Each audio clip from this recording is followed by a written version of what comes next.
Customization, transparency, profit. The HedgeBetter sports betting platform is a revolutionary concept that creates a competitive advantage for every party involved in the sports betting process. We are putting the odds in your hands, cutting out the middleman, and empowering a future generation of sports bettors. Look for the HedgeBetter sports betting platform coming in 2023. In the meantime, visit us at www.hedgebetter.com, follow us on Instagram at HedgeBetter, and subscribe to the HedgeBetter YouTube channel.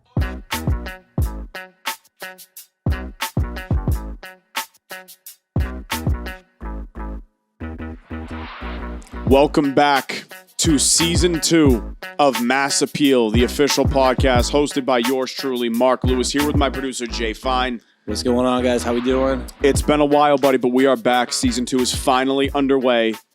A lot has happened since the end of Season 1 in 3 short months. Yeah. You had Kings of Combat that I participated in. Exactly, yeah. And I just had a whole kind of second surge with, like, broke into that next level of content TikTok-wise. So it's been great, man. Like, I can't complain. It's slowed down a little bit in the last 2 weeks. TikTok's changed their algorithm. It happens. These kind of things happen with the app. But it is what it is. You just kind of like power through it and try and adjust and do what you can there. Yeah. Kings of Combat, though, man. That was great, right? Yeah. I thought the event itself, operations-wise, was great. I really did. The ref can fuck himself. That was fucking ridiculous. I'm not going to lie to you. A lot of people were kind of disappointed with him. Like, he started out obviously showing up like an hour and a half late, which ticked people off. And then he was a little quick to stop some of the fights. But I agree with that, yeah. I will say, in his defense, this was, like we had said, the first of its kind event in Mass. And we had a lot of eyes on us. The commission was watching us pretty strictly. So, at the end of the day, like, they were cautious with it. But I think we laid some good groundwork. I think we did. And I think the things me and you have planned for it, as far as, like, so until, like, the other day, I didn't even think was possible. But now that I think, like, the role that I could take with this brand, I'm very excited about. Yeah, I think we're going to kind of put this thing into a different kind of social media realm, which I'm excited about. We need to, yeah. Honest to God, how did Bob feel about the event? Bob liked it. Bob, a lot of people like reached out to Bob and reached out to us, and they said, like, it went really well. The live stream was good. The in-person event was good. I know a lot of the fighters, that I talked to after, they really enjoyed the event. They thought it was good. Won't call out any other events by names, but they were, a lot of these guys have been fed up with some of these other promotions and similar promotions, right? And they were happy that they said we treated them right, which was good. You want to do right by the fighters. Yeah, absolutely. Well, the whole thing doesn't happen without the fighters. They're literally the most 100%, important thing. right? So it's like, you know what I mean. And plus, it's like, I'm not saying it because I just had my first fight, but I didn't realize really until that first fight, like, the balls it takes to get into the ring. Yeah, I mean, just to get in there is you separate yourself from other people, you know what I mean? 100%. Speaking on my fight personally, a lot of people ask, like, how it went, how it ended. I never did, like, a follow-up video. I just got kind of sick of telling the story. I came out flat first round. I definitely got outstruck in the first round. I wasn't ready for the pace. You envision it going in a million different ways, and it goes, like, the one way you don't envision, which I kind of still expected inadvertently. But I came out slow. Second round, I think I found my footing fine, and then I think I got the only point split on the scorecard. I think it was 10-10, 10-10, and I had the only 10-9. Yeah. So I was down a point or two, and then the end of that second round, I felt when I pushed off of my opponent and went to kind of reset myself to throw a punch, I did feel that pop in the right side of my knee. I wasn't in any pain. Yeah. Honestly. But I definitely felt something, and I was like, ooh, I don't know, like, what the fuck that was, but, like, it doesn't hurt, so maybe it's not that bad. And then the doctor came over. You saw what happened. And the guy was like, hey, did you feel a pop in your knee just now? I'm like, actually, yeah, to be honest with you. Yeah. And the guy's like, yeah, I think you just blew your knee out. And I'm like, what the fuck? And then the ref is like staring at me and he's like, so do you want to stop it? I'm like, well, fucking yeah. I mean, yeah. This guy's just telling me he thinks I fucking blew this whole thing out. Like, I'm not going to go fight for another minute in a 3-round exhibition fight. You know what I'm saying? Like, Yeah, Okay. no, I mean a lot of a lot of people got hurt even before the event because I think it's one of those things where it's like to do something like that, you have to be or you're supposed to be in like peak physical shape. Right? Yeah, and you know what though? And it's tough because I just didn't have the time to fully train. And most people like unless you do that as like your professional full time thing, most people don't have the time to like get it's in, so you know what I hard to mean? like casually be like a prize fighter that can just Right. show up and fight. Exactly. Like that's just going to be a guy that's a career fighter at that point, and like, Right. you know what I mean.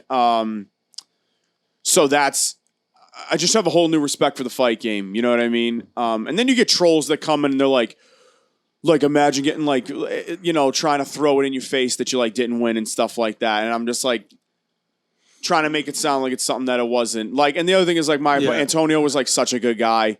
He's from such a great family. I literally love the kid's family. He was a nice kid. His brother was a nice kid. I used to work with his mom. Oh no, I Like didn't even know literally that, yeah. 10 years ago. Yeah. Like my dad was like dated his aunt who is rest in peace passed away for a long time. I don't think he actually ever met her, but Yeah. she had lupus back in like the 90s. Yeah. And she passed away from that. God rest her soul. Edie Joe her name was Edie Joe. She was by all accounts an absolute angel. So it was like kind of like a weird like emotional thing. Like not emotional. I don't want to say like it, it's not like I'm fighting my like blood brother, but it was like a weird kind of like emotional conflict there where I'm like, I know this kid's dad. I skate with his uncle every Sunday morning. My dad golfs with his uncle. Yeah. Like our families are like best friends. It's really like a weird thing. I would have rather fight somebody I had no clue and no emotional and no like attachment to whatsoever. You know what I mean? But Antonio's a tough dude, very tough guy. I think I personally think he should keep fighting. I can get why he doesn't want to. Yeah. He's got a kid. He's got a regular job. He's got a good career, a good life down in Rhode Island. Like he doesn't really need to do it.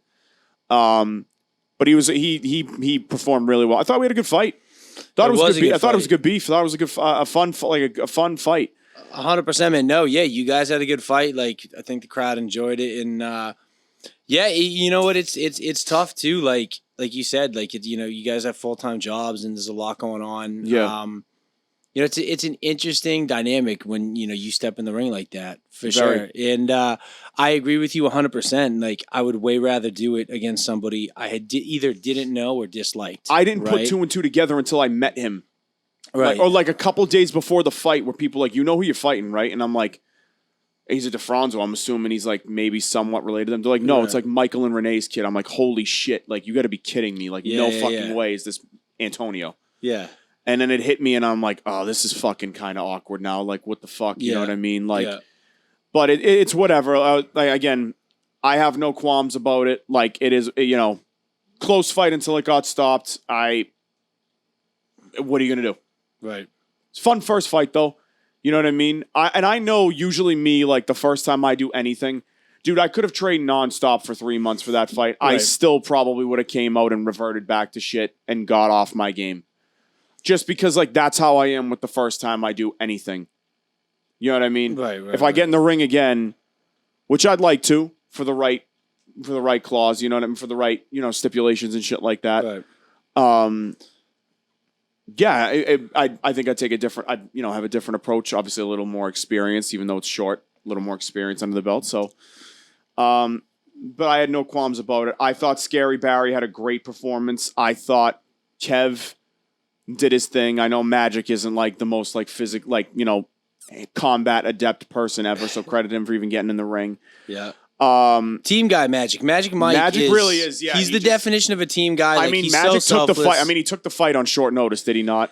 Well, so he took this specific fight on short notice because he had another opponent lined up. Oh, really? And the opponent, so actually with Kevin and Mike, in both situations, they both had other opponents. They did, right. Both. Well, Nico was going to fight Kev. Exactly, you're right. Your brother was going to fight Kev. And then Nico tore his calf. Tore his calf. Like, literally the day he was going to, like, sign on to do it all. Exactly. It was crazy how it happened. I felt so bad for Nico. Me too, I know. So, yeah, Nico tore his calf, and then the guy that Mike was supposed to fight just didn't fight for whatever reason.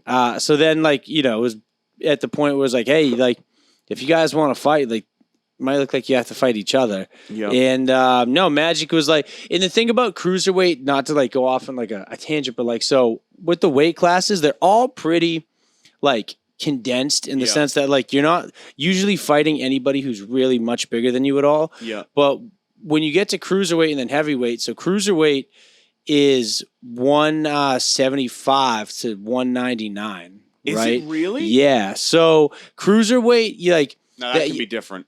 that's a lot different. So you had a situation where Mike came in at like 176, 177, and Kev's what, Kev was 185? like 190, 195. Oh, right. So then you could see the size difference, right? But Yeah. technically they're in the same weight class. There's nothing wrong with that. Right. Like heavyweight, as long as you're 201 like or 200, you even like you can get in the ring with somebody who's like 300 pounds. You know what I legit, mean? yeah, exactly So right. it's like that's where it starts to get different. So I mean, yeah, it was tough. And I thought that, I mean, Crypto, I thought he was done. I mean, he got duffed. He took a big shot. Fought a tough kid too. Is he really that guy? Blake's a tough kid. Yeah, Is he for really? sure. Yeah. I didn't know him. I only met him that day. He seemed like a really nice guy. He is a really nice guy. I would say too, like looking at people in the ring, Blake looked one of the most comfortable. Like he moved fluidly, like the way he positioned himself. Like, he seemed like a natural in there. Yeah, good. Yeah. Does he want to fight again? Did he tell you? Yeah, the little rhino. Yeah, he wants to fight again. Is that what he calls himself? Yeah, Blake the little rhino, Gilball. That's kind of funny, actually. I'm not going to lie. Going to the next fight, like I said, Scary Barry looked great. Fight of the night was easily American Ninja and Rimu. I agree. Yeah. I no offense to Bob. I just think as far as like close and just competition. No, that's not offense at all because Bob beat his opponent handedly. Right, exactly. And these guys were like, I thought the draw was the right call. Yeah. Absolutely the right call. I had no problem with the judges either. I thought they were fine. Yeah, the judge did. Honestly, the judges only really had to make a decision like 2 or 3 times. Right. Like, what did he say when you had him on a couple weeks ago with that? Remember you said one of the judges is coming down and jump on a pod with you and Bob? we didn't actually have the pod. Oh, Yeah, sheesh. but Anyway. yeah, But I thought they were fine. They were very like transparent and open yeah, about like when I went and talked to them, just like out of they were like they weren't like like all standoffish. They were very open and like no, yeah. on, and I really appreciated the openness and the honesty. They had a blast doing it, and like they like obviously appreciate what you guys are doing. So like, and they know how tough it is to do that stuff. So Yeah. they're like, yo, like it's work. Like they wanted to make it the best experience for you guys. too. And here's the thing is going to the next fight. I'm trying to think of the other fights that were on the card. One Eyed Wolf I thought looked great. The thing with One Eyed Wolf is like, I think he's a great showman. Like he's got a very great infectious personality and stuff like that. I think the Flesh Hammer was completely outmatched. yeah, I mean, completely outmatched. Speaking from an objective potential commissioner he was role here. I think One Eyed Wolf would be a top of an exhibition event. I think he's a top of exhibition card fight right now for people. I think he's a big enough draw. He had some people there for him too. yeah. No, I mean, He probably had like 10 to 15 people there just to see him. yeah, I would say that whole section. yeah. So you're doing metrics wise, fighter performance wise. I do got to see his opponents though. Like as far as, I really want to see what. I think the Flesh Hammer might. I mean, I saw him fight one other guy on YouTube, yeah, and I think he was much better than that guy. right, He was also much better than Flesh Hammer. right. I know he said he's beaten Scarface from Street Beefs, Scarface is a tough dude. I've watched Street Beefs a while. I mean, like Scarface knows his way around the ring. He's fought a ton, and if One Eyed Wolf beat him handedly, that's the words of One Eyed Wolf. right. That's an impressive win under your belt. I think One Eyed Wolf's a good fighter. I think he's entertaining. He's comfortable in the ring, and he just looked good. And I think he's a top of the line only because he's not like a pro yet, obviously.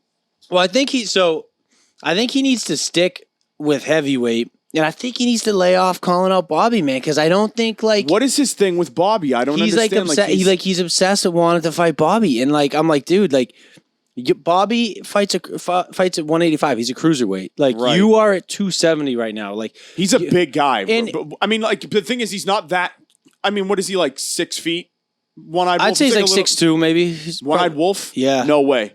No, he's about 6 feet. He's not your size. He's a little bit taller than me.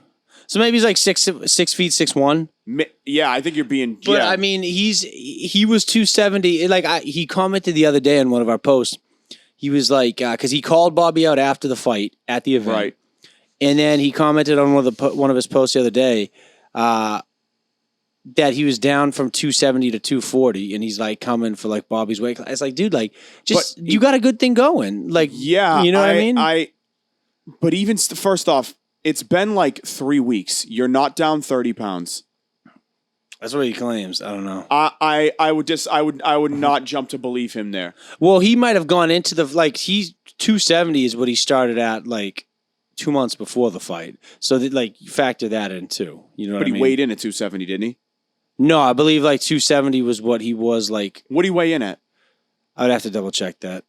Fleshhammer had to be pushing 3.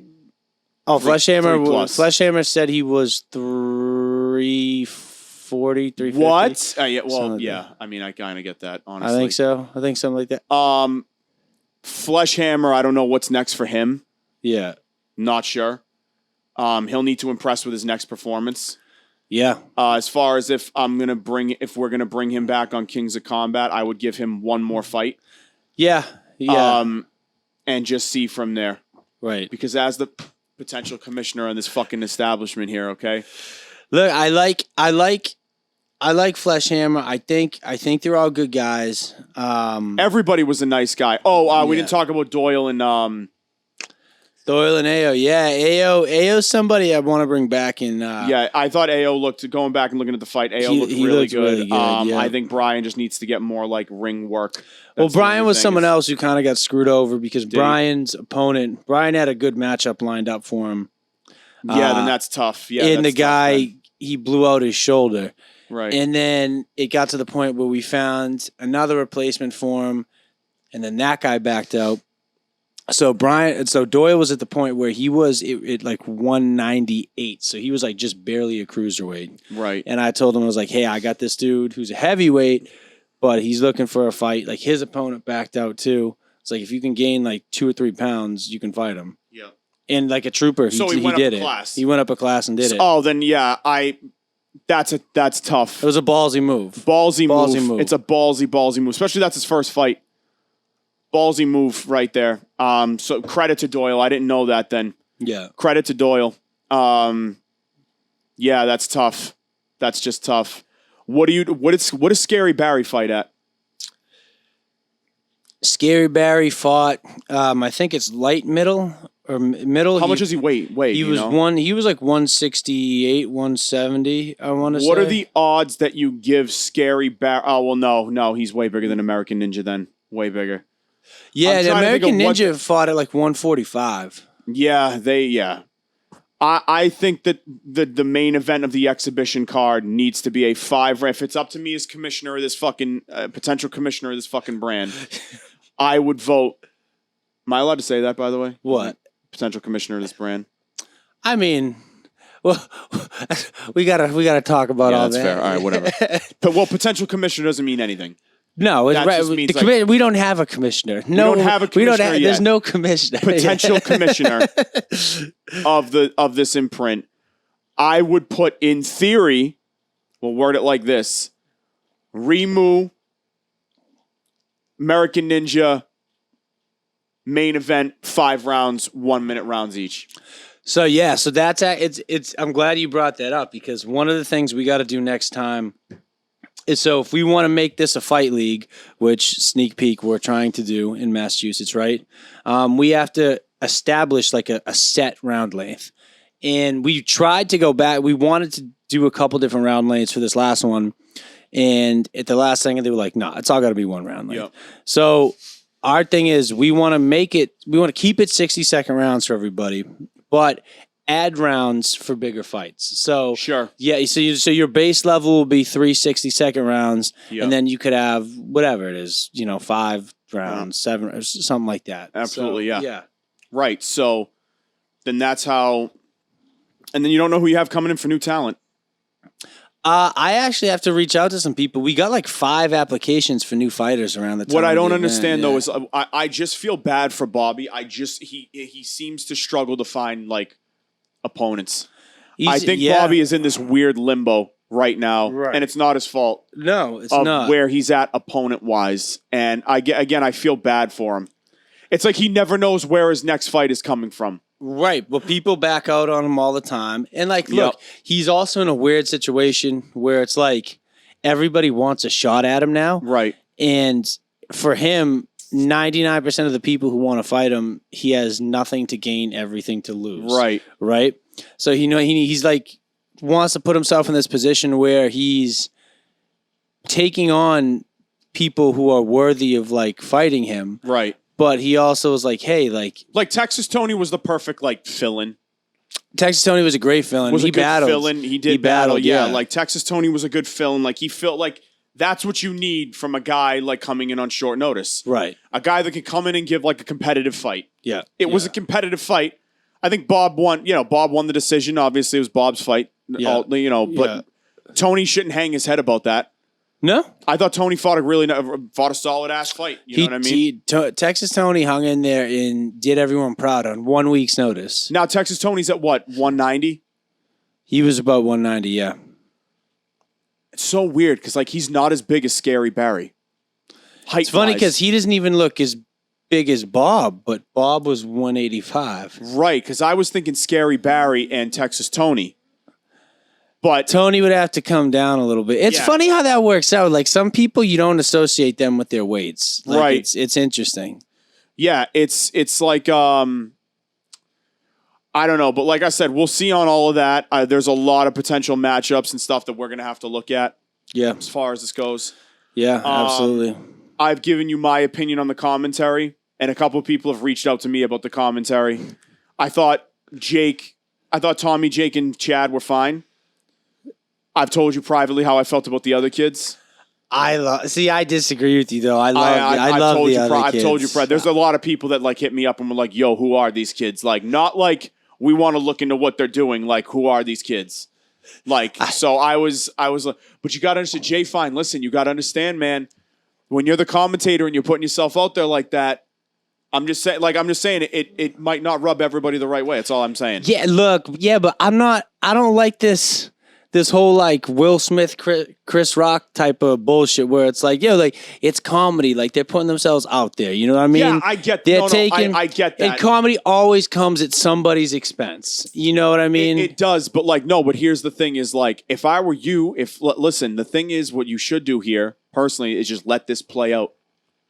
It's hype around the brand, buddy. It's like, it's a storyline. You know what I'm saying? It's a storyline. No, I know. Like, that's like what it is. By the same token, I'm saying, I guess these guys are also like the nicest kids ever. You know what I mean? So like they're not trying to ruffle any feathers. Maybe, but like my thing is like the thing is, and Jonathan, who runs the Purely Boston Instagram account, is one of the people who reached out to me about this. Same with Wicked Fast on there. They're like, so Wicked Fast is on TikTok. Jonathan's got like the biggest Boston account on Instagram. Yeah. He reached out to me and my point to him was that like, if you're making fun of something that happens in the fight, that's funny. That's cool. Right. If you're making fun of people who are just like making fun of people for like who they are and what they do and shit like that, that's different. Like, wait, what do you mean what do you mean what they do? In other words, if a guy takes a giant swing at somebody and like misses, I swung and missed a couple of times, and the dude was like, "Oh wow, felt the breeze over here." That's fucking funny. Yeah, that's some like backyard baseball commentary no, but shit. Not like really, that's, no, but that's not kind, really, come on, like, that's kind of funny. No, like, you can feel the breeze over here. I wouldn't, but like I wouldn't, but you don't hear like I don't know, like I wouldn't like you could. There's different ways to structure it. Like when you're trying to make fun of like the people fighting. Well, all right. That's like these people like putting their balls like in the ring and like actually getting. So let me ask you this: if you were using, let's say, there's another popular league that does something similar to this with some of the same fighters, right? Sure. Now, if we were to look at how they kind of structure their, but they don't make fun of like the. I don't. Oh, they do. Oh, they rip them. They rip them so hard. But do they rip them for what they're doing in the ring or everything? For everything from their appearance to who they presume they are as a human being, they will rip them apart. If that's the case, then whatever. Then if that's the it's case, a roast. Whatever. Each fight is like a mini roast. If that's the case, all right then. I mean, if that's the case, and that's how you want to do it, that's fine. Well, again, they it's not that I necessarily wanted them to do it that way, but I think it's But like you're if also, you're you got to remember too, like the guys at Rough and Rowdy are like infinitely further established people on the internet yeah. than these Martini guys or whoever they are. I mean, that's also true. Like Dave Portnoy making fun of somebody and Big Cat making fun of somebody is completely different than these kids doing it. There's some merit. There's obviously way more merit behind Portnoy and Big Cat making fun of somebody. That's just my opinion. I know. Look, to me that like sometimes if it's fun, like obviously I wasn't a fighter in the competition, so like I got to look at it from the viewpoint of like Pause for 2 seconds. I just got pissed. Yeah. Keep talking. Actually. No, I was just saying, so like everything they said, like I got to view it objectively and like comedically. Like for instance, when Magic Mike fought, like that was great. Magic Mike, like we said, team guy, and it was pretty funny. Like the commentary, like at one point they noted how he was wearing a bathing suit, and how they saw him in the parking lot before the fight, chain smoking cigarettes. Like that shit's fucking hysterical. Like that, I thought that was so funny. But I will say in reference to the comedy thing, like and I think you saw it in the product of the fight, like we aimed to be less of like West Virginia hillbilly, like like make fun of everybody because of how ridiculous this is, and more so like a legit, like, hey, we got some tough sons of bitches, and they're in there doing damage to each other. And I think that's really how it played out. And I think the people liked the product. I think the fights were good. And you know what I mean? Like I've been told by multiple people, including Mark, who's in the bathroom, that those were better fights, right? Wait. So I was saying how, at the end of the day, I think the fights were just overall in general better quality than some of the other like celebrity bullshit or just exhibition bullshit that you see. You know what I mean? Like it wasn't because it was almost it's less about like a fucking hillbilly, joke fest where we're just making fun of people, and and it was more so like, hey, these are some tough sons of bitches. Yeah, I thought we had a lot of tough guys in there. I think a lot of tough guys. I don't think anybody really rolled over. Nobody. No one really rolled over. Nobody really quit. No, it was a lot of good fights, a lot of action. And a lot better quality. Like you said, quality fights. You know what I mean? You don't just have a bunch of people with like in overalls swinging windmill haymakers at each other. You know what I'm saying? That's not what you had. So no, it was good. But overall, great event. Obviously, the streaming thing, that'll be on the second part. That'll be on the next week's episode. We'll talk about the whole drama behind what everything happened and everything. So brutal. But let's segue into, we had some football stuff happen this week. Yeah. How do you feel about the Kyler Murray deal? Are you talking about like the contract itself? The extension, it's everything. The stipulations in it, everything. So, I mean, I feel like if they put in I don't think we should be scrutinizing the Arizona Cardinals because they wanted to say, hey, we don't care how other organizations do it. We are taking a big investment in our young quarterback. But who was scrutinizing the Cardinals for that? Well, not the deal itself, but the. You mean I think they got scrutinized for taking it out.